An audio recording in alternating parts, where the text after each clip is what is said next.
Aula 3, 2. Olá meus amores, sejam bem-vindos ao canal de estudos bíblicos comigo, Priscila Fagundes, para mais uma aula. Sintam-se à vontade. Peguem caderno, caneta e não se esqueçam de curtir e deixar seu comentário, ok?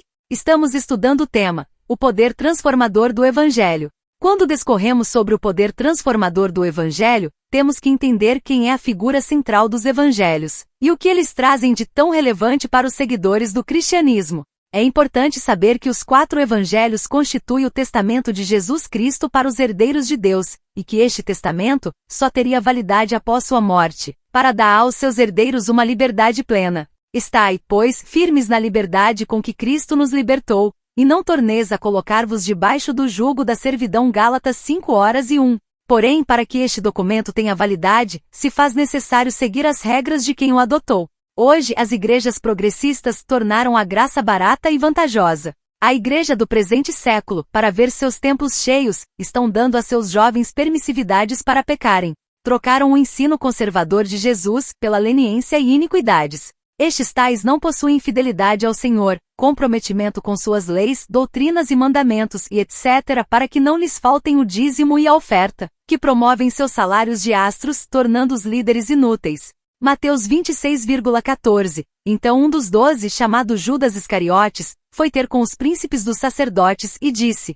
Que me quereis dar, e eu vô-lo entregarei? E eles lhe pesaram 30 moedas de prata, e desde então buscava a oportunidade para o entregar. Toda vez que um discípulo troca uma vocação por um cargo empregatício, este indivíduo irá se corromper. Não foi só Judas, mas muitos outros se corromperam por causa de salários. Foi o que aconteceu com a tribo de Dan e Efraim, que contratou o sacerdote da tribo de Judá para ministrar seus cultos diante o bezerro de ouro. Naquela época vigorava a lei mosaica e o sacerdócio era levítico, escolhido pelo próprio Senhor, como tribo primogênita, que teria que depender dele, e ensinar às gerações atuais e posteriores as regras de como Deus gosta de ser adorado. Devemos ficar ligados em não somente destruir os bezerros externos de nossas vidas, mas também aqueles que estão em nossos corações.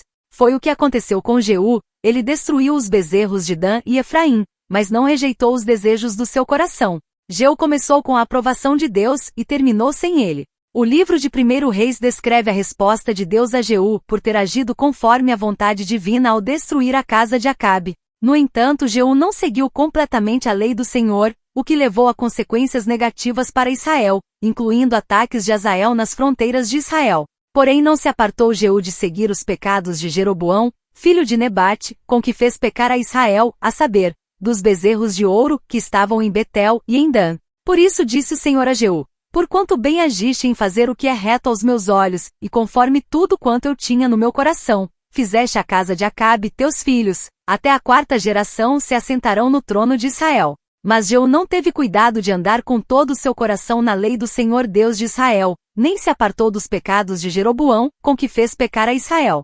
Naqueles dias começou o Senhor a diminuir os termos de Israel, porque Hazael os feriu em todas as fronteiras de Israel.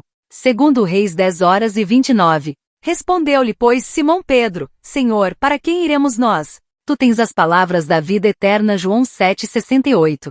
Pessoal, Jesus sabia quem estava escolhendo para liderar sua noiva. O caráter sanguíneo de Pedro se converteu a Jesus, assim como seu coração, seus braços, seus pés, sua boca, seus olhos, seus ouvidos e todo o seu corpo. Passar por tentação é normal, estamos na terra e seremos tentados a todos os instantes. Devemos colocar no altar nossas limitações, nossas fraquezas, mesmo que estas sejam vergonhosas. É melhor confessar, do que deixar um ninho vazio para a serpente gerar seu ovo e vir a dar cria. Lidar com pecado confessado diante de Deus, combatendo-o todos os dias com orações e alimentando seu espírito com jejum e a palavra do Criador, deixando-o mais forte que a carne, são atitudes de pessoas maduras e que não têm medo de se exporem, para que Cristo reine e tome o domínio de sua vida. Aleluia!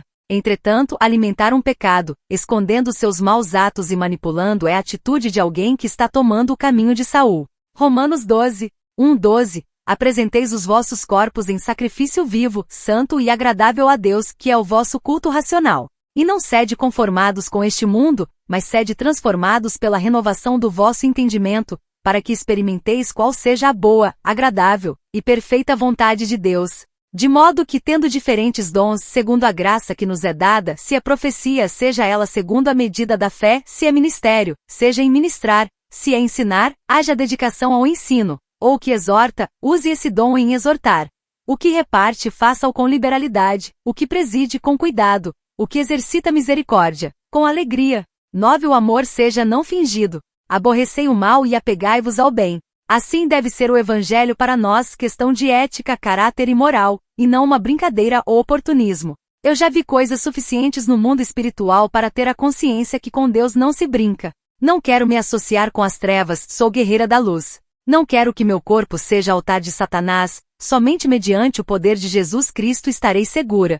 Para mim o Evangelho não é um passatempo, nem uma social de domingo, mas sim um estilo de vida de muitíssima relevância. É mudança de mente, uma verdadeira metanoia. Por esse motivo não consigo manter alianças com lideranças que não respeitam os limites bíblicos. Omitir pecados também é pecado. Ver, ouvir e ignorar te torna tão infrator quanto quem comete a infração? Ou esquecemos que na Bíblia está escrito que Adão estava com Eva quando a desgraça aconteceu no Éden? É melhor não estar associado nem ser conivente com o indivíduo obstinado a pecar. Se retirar a inteligência é estratégia bíblica. É mais fácil fugir como Davi fugia de Saul, do que ficar calado e receber a mesma punição por omissão.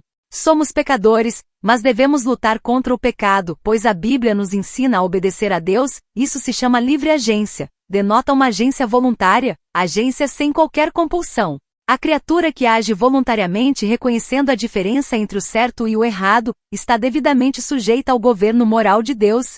Não querer mentir é uma opção. E tudo bem se ficarmos sozinhos por isso.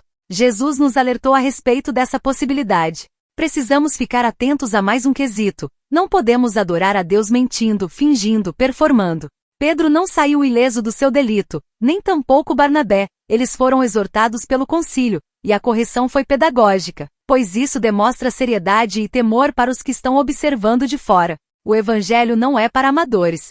Quem disse que ser cristão é apenas ir ao culto no domingo, ou até mesmo, viver dentro do templo dia e noite, adulterando com a igreja e abandonando sua família? Acordem! Estamos encerrando o módulo 3.2, ainda temos mais uma aula para encerrarmos esse tema. Nos ajudem a propagar esse evangelho puro e simples. Curta e compartilhe. Seja você um missionário de Jesus, continuem a obra que ele confiou aos seus eleitos, e até mais. Com carinho, respeito e amor. Estudos Bíblicos com Priscila Fagundes.